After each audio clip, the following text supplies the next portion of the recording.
Hey everyone, it's Mr. E29, and I'm laughing pretty hard right now because, like I told him after the Goblin Slayer uh, controversy, after the first episode, I DM'd him and said that you should watch out for another anime called The Rising of the Shield Hero because people are going to get triggered when that comes out, and I fucking called it. So yeah, I actually did a manga recommendation video. It was my very first one about the Rising of the Shield Hero. It's the very first manga I ever recommended. So I have a deep love for this manga. I've been a fan of it since 2015. I know it started out as a light novel, but I read the manga because I prefer a more visual medium.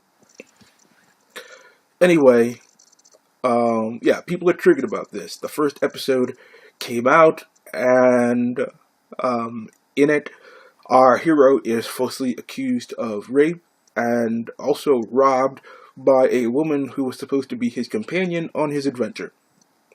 So that's what happens. And of course, it has a man being the victim and the woman being depicted as a heartless bitch. So, people are already screaming, misogyny, misogyny. Like, no, this kind of thing does happen in real life. Everybody knows that it happens, just nobody likes to talk about it. But, I'm going to go over some tweets and I'm going to point out how anybody who was actually familiar with this series would know that these complaints are utter bullshit.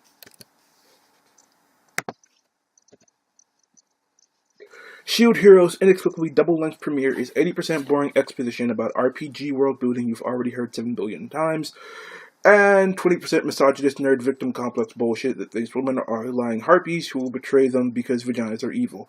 Vaginas are not necessarily evil, but there are women out here who are lying harpies who will betray you. That is just a fact. Anyone, regardless of their gender, could potentially betray you. That's just a fact of life. And it's not misogynistic when you point out that it's a woman that did it. So, this is the same person. It's telling that to even get away with its own bullshit persecution fantasy, Shield Hero has to make a fictional world where those in power actually believe women who say they were raped and actually take this accusation seriously. People do that in real life. Like, whenever a woman comes up with an accusation, it's almost instantly believed, and the person is almost instantly, the person who's accused is almost instantly condemned and called a monster. People tend to believe these things, like, the moment an accusation is made. In a lot of these situations, it's guilty until proven innocent. Before, anything's even brought into the court, people are already telling the guy that he's a piece of shit. And, if it's real, then the guy is a piece of shit. But if it's not, this person is having their life thrown upside down for absolutely nothing, which is exactly what happens in this anime. Also, it's some really obvious slippery slope bullshit that seems to think a world where women are in power, except also still ruled by a king, means innocent men will be exploited and abused for no reason. It has nothing to do with women being in power. It has nothing to do with that. People act in this world the same way they do in the real world. There are good people and there are bad people, and there's more of the good people. But the bad people are going to do some horrendously fucked up shit to innocent people. And, for example, again, here's another reason why you could tell that this person knows absolutely nothing about the Rising of the Shield Hero. The king is merely a figurehead. He is there because the queen, the person with the actual power, is off doing diplomacy in another country. The king has no real power in that kingdom. And when the queen shows up, you quickly realize that. So yeah, this person knows absolutely nothing about their series and they're talking out of their ass. Wait, the point I wanted to make was that Shield Hero main dude apparently gets to own a slave, so fuck that show. This is the same person. Well, the last tweet and this tweet are from a separate person than the other three. How hard is it for men to write a story that doesn't include their protagonist participating in actual literal slavery?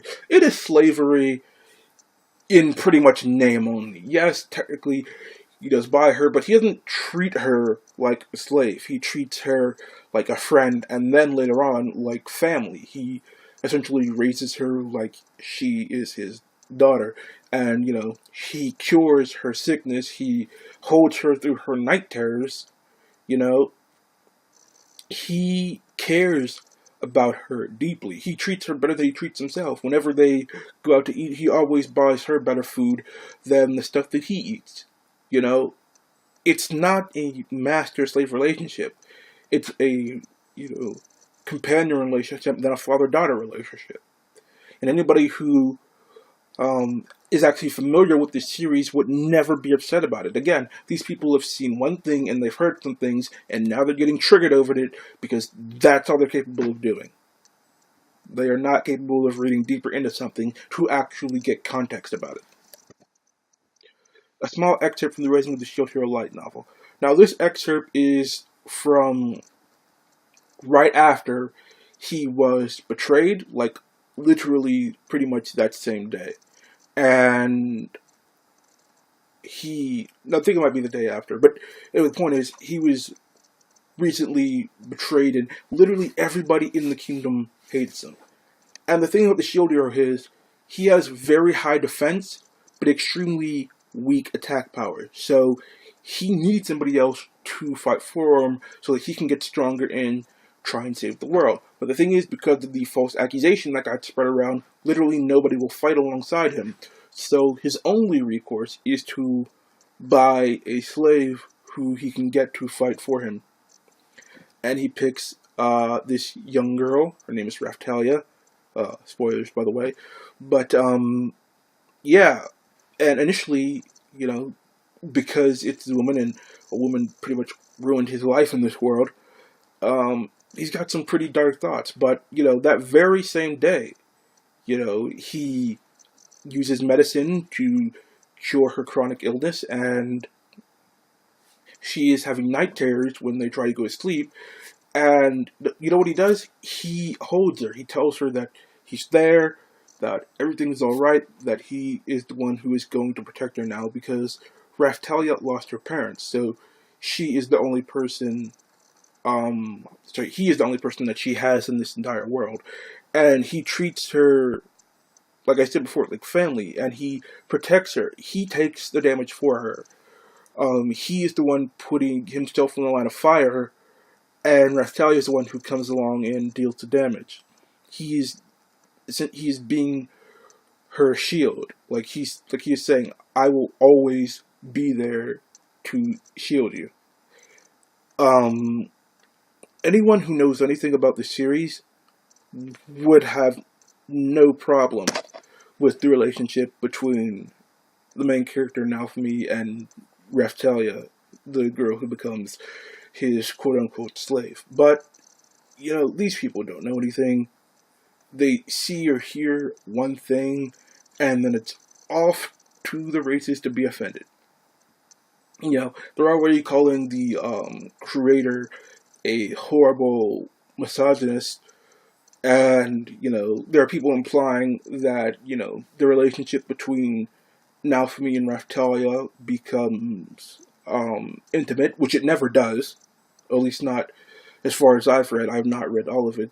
I'm reading the manga, not the light novel, but from the indications that I'm getting about the relationship from what I've read so far, he has no interest in her in a physical way, like, at all.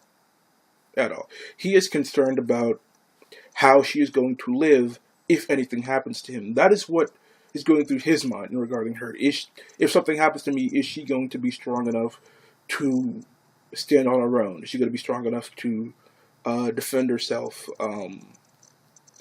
That is what he wants for her. He wants her to be able to have a good life, even if something should happen to him.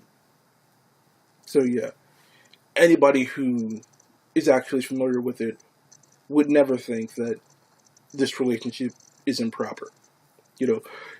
I'm black. My ancestors were actually enslaved, and if I can get over this and enjoy this series, so the fuck can these people. But their heads are too far up their asses to hear anything. Anyway, here's my suggestion.